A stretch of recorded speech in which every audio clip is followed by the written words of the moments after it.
The crystal chandeliers of the grand ballroom at the Riverside Hotel cast elegant shadows across tables draped in white silk.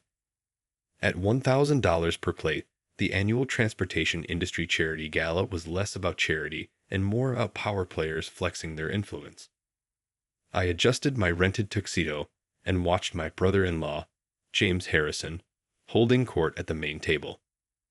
Another year, another record profit, he announced, raising his champagne glass. As CEO of Harrison Enterprises, he built the company into one of the region's largest logistics firms. And soon, we'll be announcing our biggest expansion yet. My wife, Diana, squeezed my hand under the table. She knew these events were difficult for me, watching her family parade their success while treating me like some kind of charity case they had to tolerate. "Tell everyone what you do again, Mark," my sister-in-law Victoria called out, her voice carrying just enough to draw attention. "It's so interesting." I took a sip of water, maintaining the calm demeanor I'd perfected over years of these encounters. "I drive a bus for the city transit system." "A bus driver." James laughed. "You know, when Diana first married you, we thought surely she'd convince you to join the family business. Something more ambitious than public transportation." What James and his family didn't know, what almost no one knew, was that I'd spent the last 15 years building Metropolitan Transit Systems, MTS, into the largest private transportation company in the state. We handled everything from public transit management to corporate fleet services, all while I maintained my cover as a simple bus driver. The company operated under a complex web of holding companies, with my ownership carefully concealed behind layers of corporate structure. It allowed me to see how people really operated, especially those seeking major transportation contracts. "Someone has to get people where they need to go," I replied mildly, cutting into my overpriced chicken. Victoria rolled her eyes. "Yes, but driving a bus all day. How do you stand the people? They're just trying to get to work like everyone else." "Still," James interjected, "surely you want more from life." Harrison Enterprises is always looking for motivated individuals, even starting in an entry-level position. Diana started to speak, but I touched her arm gently. She'd wanted me to reveal my true position years ago, but I'd insisted on maintaining my cover. It let me evaluate contracts fairly, without family complications or social pressure. "I appreciate the offer," I said, "but I'm content where I am." James shook his head. "Content? That's the problem with your generation. No ambition. While I'm out here building an empire, you're satisfied driving in circles all day." If only he knew that his company's entire fleet management contract, worth $50 million annually, was up for review next week. Or that Metropolitan Transit Systems had just acquired a controlling interest in 3 major regional transportation hubs. Speaking of building, Victoria chimed in, "James, tell everyone about the new contract." James's face lit up. "We're finalizing a deal to handle transportation services for the entire state government. Fleet management, maintenance, everything. Once that's locked in, we'll leverage it for private sector expansion." I took another sip of water, thinking about the state contract bid sitting on my desk. The one with questionable cost projections and undisclosed subcontractor relationships. The one that had somehow made it past initial review despite missing key compliance documentation.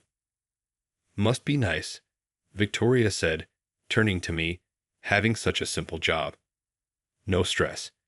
Not like James, managing thousands of employees and millions in contracts." "It has its moments," I replied. "Moments?" James laughed. "The biggest decision you make is which route to drive. Meanwhile, I'm orchestrating a transportation revolution. Tell me, what exactly do you think about during those long hours behind the wheel?" "Routes, schedules, making sure everything runs on time." "On time?" James's voice took on a patronizing tone. "You think you understand logistics better than my team? We have analysts from McKinsey, fleet managers from UPS. but please share your insights from the driver's seat. Diana started to defend me, but I shook my head slightly. Actually, James, I noticed things like when maintenance costs don't match industry standards, or when fuel consumption patterns indicate inefficient routing. Small details that affect the bottom line. Something flickered across James's face, concern, but it passed quickly, replaced by his usual arrogance. Well, he said, standing to refresh his drink, thankfully the real decisions are made by people who understand business, not bus drivers playing at being experts. I helped Diana gather her things after dinner, while James continued bragging about his business acumen to anyone who would listen. She apologized again for her family's behavior, but I just kissed her cheek and told her not to worry. They just want what they think is best for you, I said, by treating my husband like he's beneath them. They see success in a particular way. Anything else doesn't register. Later that night, driving home to our modest suburban house, bought with my own money, not my hidden wealth, Diana was quiet. You never let them get to you, she said finally. How do you stay so calm? I thought about the contract reviews scheduled for next week, about the meetings with state procurement officials, about the things James Harrison didn't know about his brother-in-law. Perspective, I said. Everyone measures success differently. The next morning, while Diana was at her job teaching elementary school, I drove to my private office. Not the bus depot where James imagined I spent my days, but a top-floor suite in a discreet office park across town. My real workspace, where I actually ran metropolitan transit systems. My assistant, Maria, was waiting with updates. Harrison Enterprises' state contract bid is ready for final review. The procurement committee meets Tuesday at 10 a.m. I spent Sunday reviewing every detail of James's bid. The numbers were concerning. His company had underbid crucial maintenance costs, overestimated fuel efficiency, and made timeline commitments that seemed impossible to meet. His prestigious analysts had either missed these issues or, more likely, helped obscure them. Get me everything we have on Harrison Enterprises' other contracts, I told Maria. All subsidiaries and related entities. The pattern emerged quickly.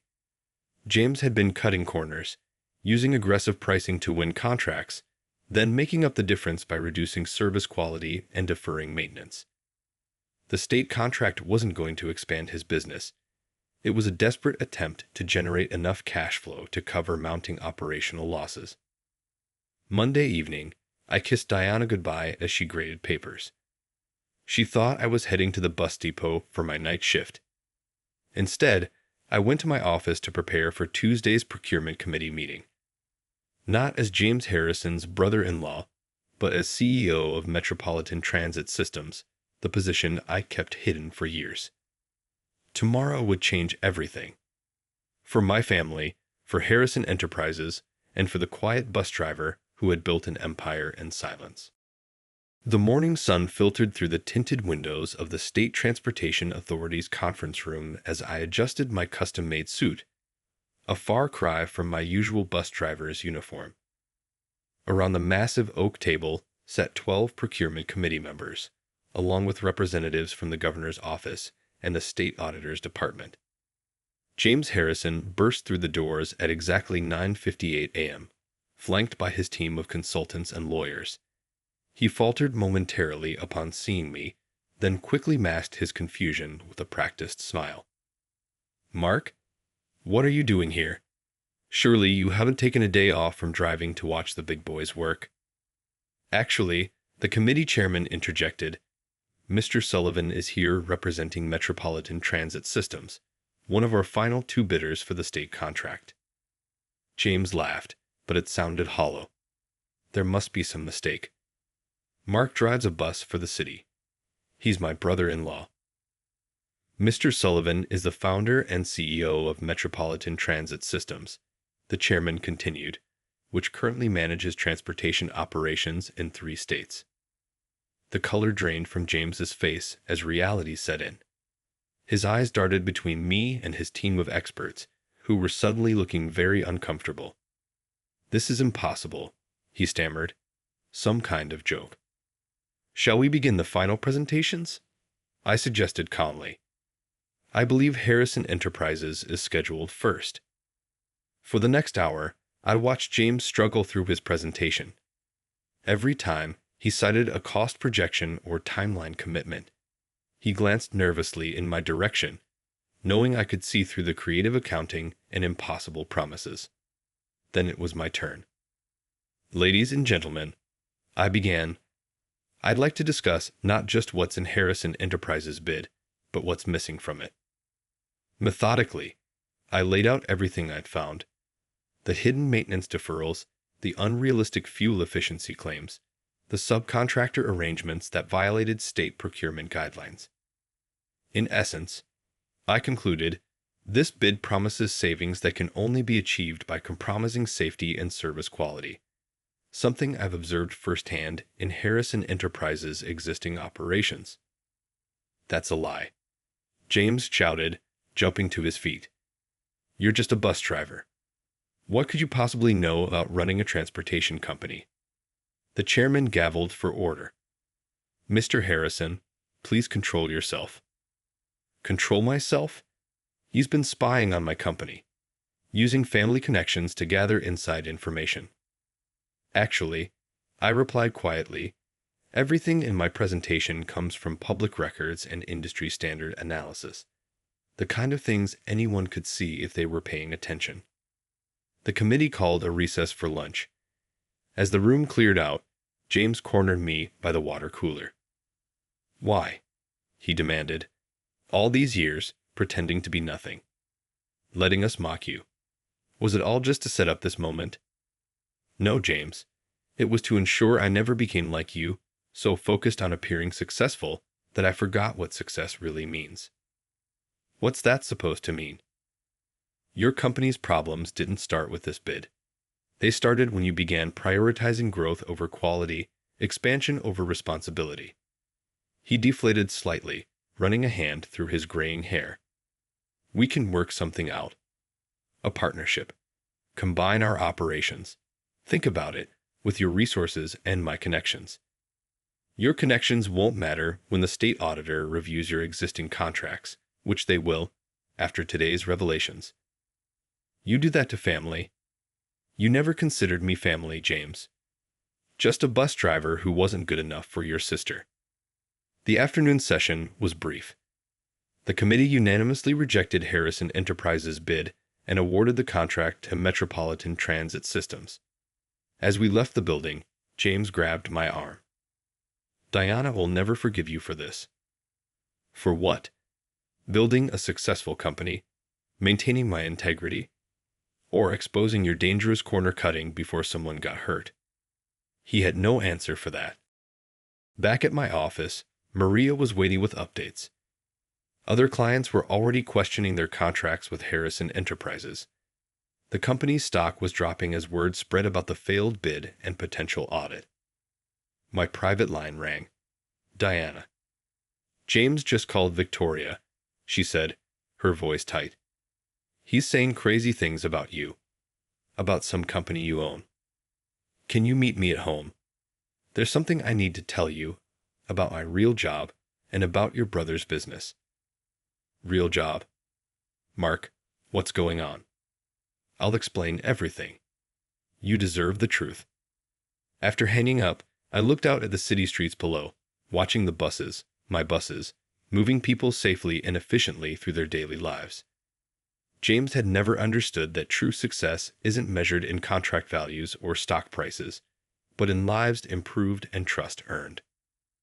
"Maria," I called out, "send over the contingency plan we prepared for Harrison Enterprises routes.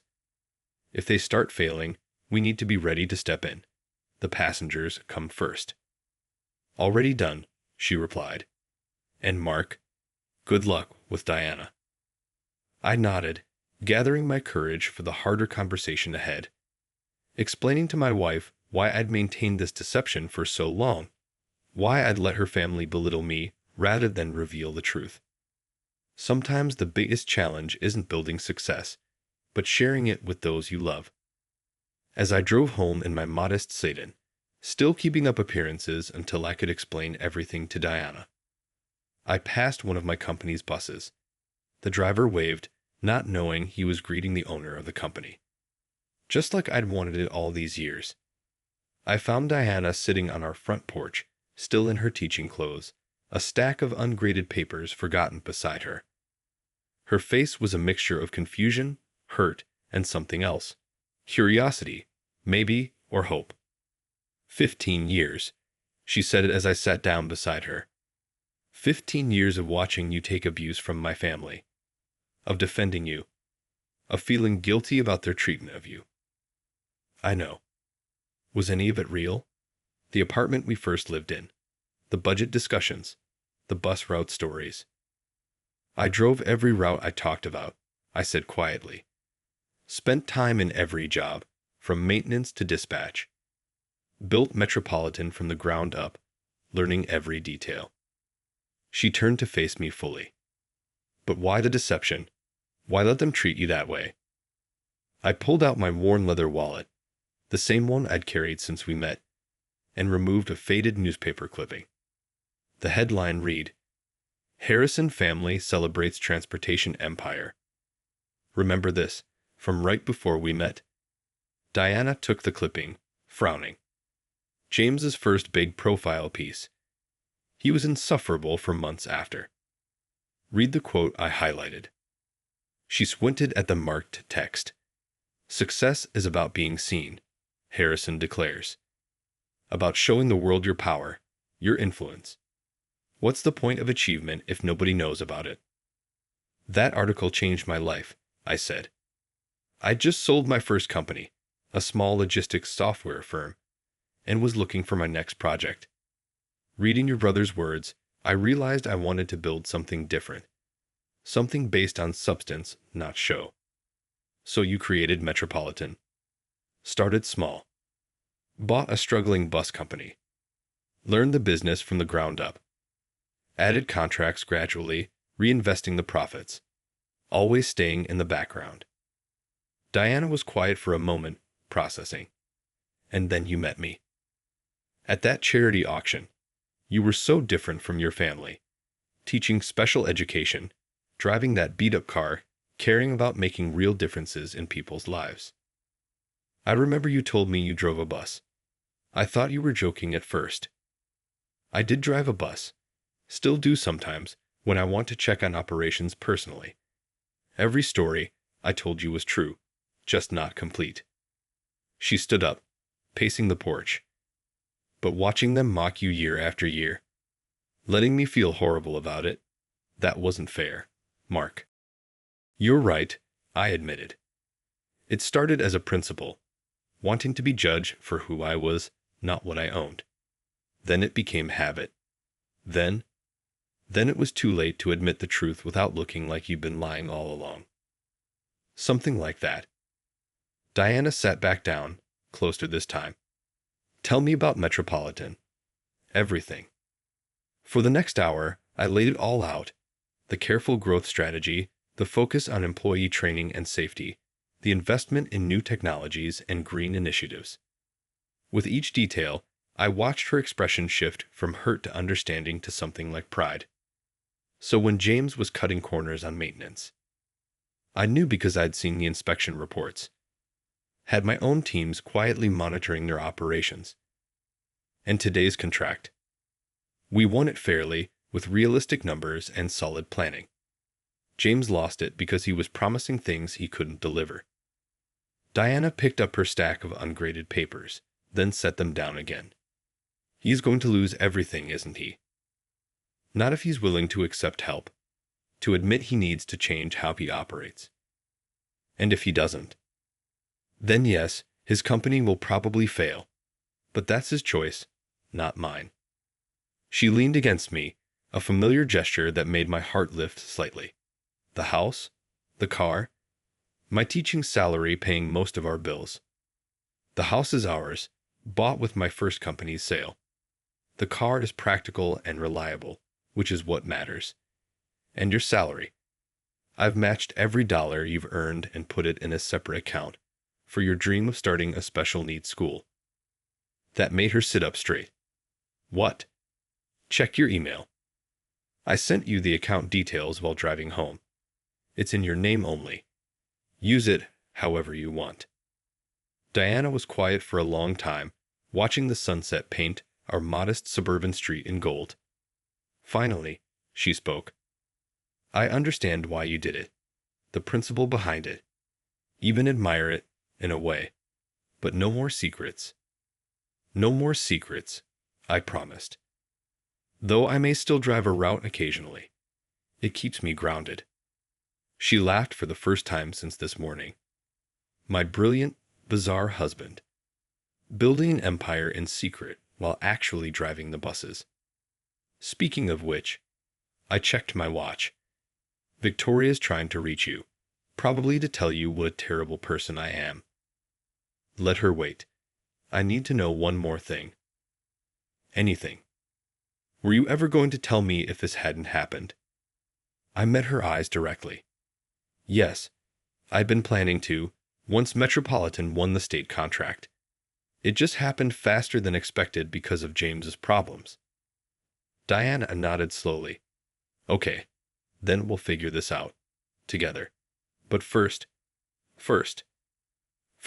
you're going to help me grade these papers.